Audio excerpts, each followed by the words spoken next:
The Honourable Fulgoff. Thank you, Mr Chairman. Can I welcome the Minister to the chair? She is the Minister in charge of this bill, so we expect her to actually address questions that are asked genuinely to her rather than being mute and dumb in the chair. And I have some questions that I need to ask about Part 2 of this bill. And I'm looking particularly, sir, at clauses 20, which says that provides that Housing New Zealand doesn't have the purpose of providing policy advice, and clause 21 that says that Housing New Zealand research and monitoring doesn't include research and monitoring to advise on the policy issues. Now, I would have thought that the Minister would have found it really useful to have an independent source of policy research and advice rather than listening solely to right-wing ideologues and property speculators and drawing on their advice and encouragement in order to set policy. For example, Minister, if you had listened to the advice of Housing New Zealand rather than not listening to it and now taking away their ability to give that advice, you'd realise that your statement yesterday that you're providing $500,000 for emergency housing is practically meaningless. Mr Chairman, I've got a picture here of a house on the edge of my electorate. It's just in Mount Albert. It's a 2-bedroom home unit. You know what that's selling for last week? It was selling for $797,000. A 2-bedroom, there it is, very modest little home unit. Now, apparently, the Minister doesn't understand that house prices for incredibly modest homes are now so high that people cannot aspire to home ownership, and people who are renting are being asked to pay higher and higher rents that are unaffordable because the person who invests in that as a property investor wants to get a return on their capital.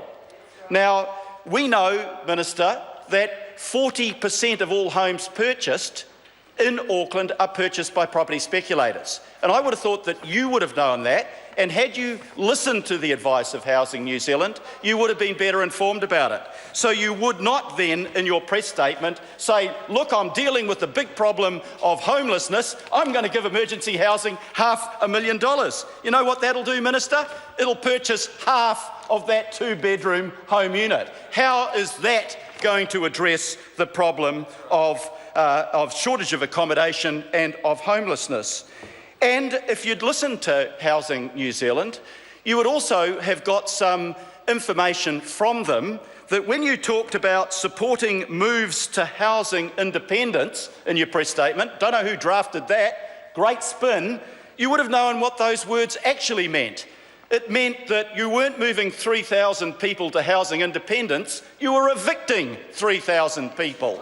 And Housing New Zealand, in their research and their advice, would have told you that a lot of those people are people that are going to find it really hard to cope in the private sector. I was talking to a woman, she's on a reasonable income now, but she's crippled.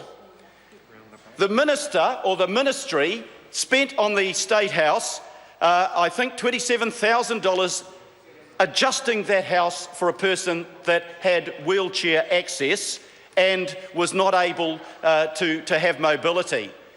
Because of her income, she will now be put out in the private sector.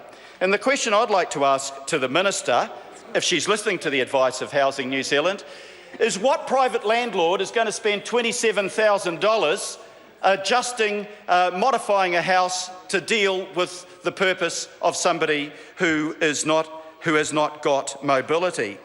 And then the Minister talks about increasing affordable housing supply. Now, I know for a fact that Housing New Zealand would be able to tell the Minister that that simply is not happening. That instead of increasing affordable housing supply, their housing stock has been run down by 1,600 in the last 3 years. So here we are, we've got the worst housing crisis that Auckland has ever seen. And what is the Minister doing about it? She is depleting the stock of Housing New Zealand rental housing.